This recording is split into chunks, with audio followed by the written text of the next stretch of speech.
Nandito na ba eh? Titingnan natin yung niluto ko.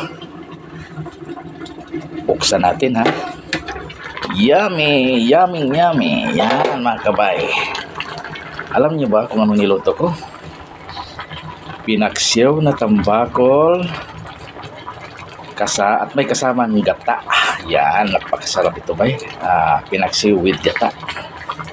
Yan. At saka nilagyan ko din ito ng talong. Yan, pinatungan ko ito ng talong